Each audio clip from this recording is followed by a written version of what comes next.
Hello tanks and tankettes, I've got quite a short replay for you today, but it's covering a machine that I haven't covered for a while, and one that has actually changed quite significantly in the last, well, less than a year, because it was patch 9.20 when all the French tank destroyer changes came along and we had the 155 replaced by the Foch B, but of course that wasn't the only change.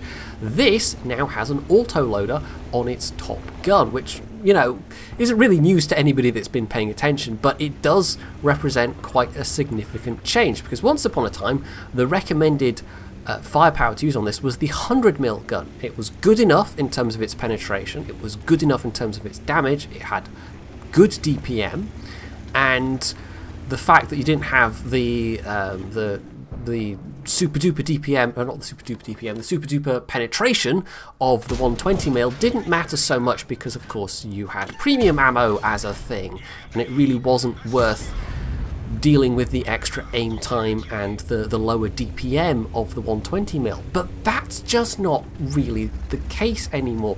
Now that this 120mm has, well, it is an autoloader, there's no non-auto-loading 120mm option. The 90mm and the 100mm are still pretty much as they ever were, but this 120mm gun now represents a very interesting different option. The DPM's still lower, the aim time and the accuracy are still worse, although they're not terrible, they're not bad per se, but they're worse than the 100mm gun.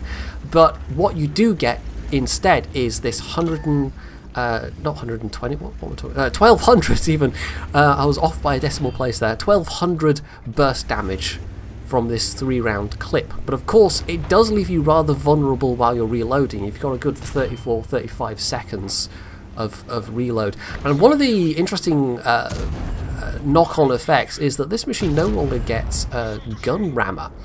And I'm wondering, and I haven't actually checked this out, I'm not even sure how I would, but I'm wondering if they buffed the base DPM values of the non-auto-loading guns to compensate for the fact that it can't get a gun rammer anymore. Because that's a fairly significant disadvantage if they weren't buffed. But I think they must have been, because the DPM value is what, 2,250 for the 100mm option, so it's still pretty decent. You know, it's still good. In fact, it's probably still a viable gun if you don't particularly like the downtime of the autoloader. So this was good matchmaking, top tier, not really any particularly threatening tanks on the enemy team apart from that Scorpion, whom he's just completely disposed of. So yeah, his armor's actually going to be worth something in this matchup.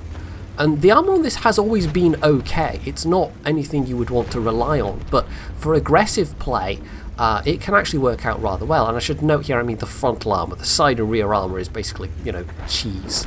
But for the tanks he's facing, you know, apart from the Scorpion, none of them are particularly worrisome unless they are able to take the time to aim for the weak spots. That being the crossbar, the view range finder, and the MG cupola, which are, I mean, they're the same 150mm as most of the front plate, but of course most of the front plate is quite steeply sloped. So Imruk here, did I even say his name yet? I'm not sure I did. Imruk has, you know, he's racked up a fair bit of damage already, and I think his intent was to turn around and help the allies that are were rather behind him, but then he's gotten a bit sidetracked. You know, he wanted to make sure that nothing was going to come up behind him while he was going up around that top northwest corner, and well, now he's just gotten a bit distracted by the Jagdpanzer IV, who was really enjoying +2 matchmaking there with his what was it, 145 pen or 150 depending on which gun he's got. So yeah, that guy was having a fun time with +2, but yeah, even though it was a bit of a desperate move, it was never going to work, and so he's racked up even more damage, more kills, he's gotten his top gun already, but there are still those tanks there to deal with. But I mean, they're basically winning and he's still full health, and the only real danger would be at this point if his allies suddenly all died at once and he was left alone, and at that point he'd be able to clip somebody, sure, but then he'd have 30+ seconds reload while everybody else is shooting at him.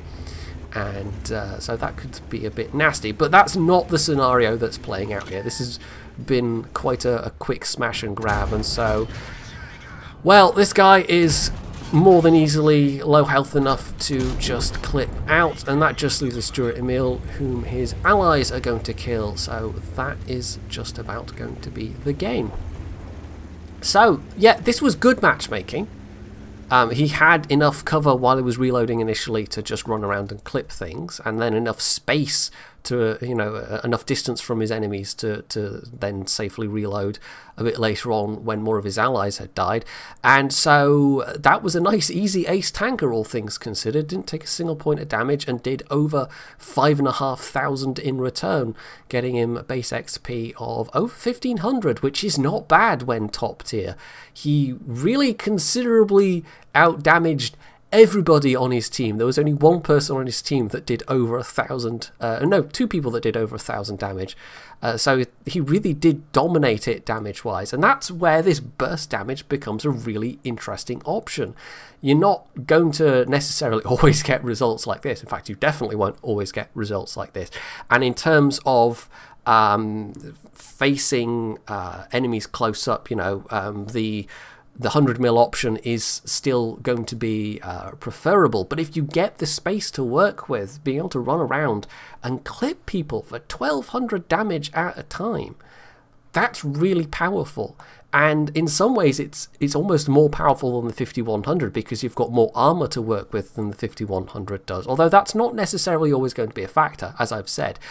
Even if you are trying to be a bit careful and not exposing yourself too much, that frontal sloped plate's not going to hold up that well against tier 10 guns. But when you're top tier, yes, there are times when you can absolutely get away with being aggressive in a way that would cost you hit points in a 5,100 that wouldn't with this. Though, of course, the 5,100 gets a turret, so that does make a big difference. And I think it's also more damage per clip, if I'm remembering correctly. So, anyway, hopefully you have enjoyed this replay, and if you have, you can leave any comments below, you can hit the like button, you can sub to my channel if you haven't already, and, as always, stay tuned for more.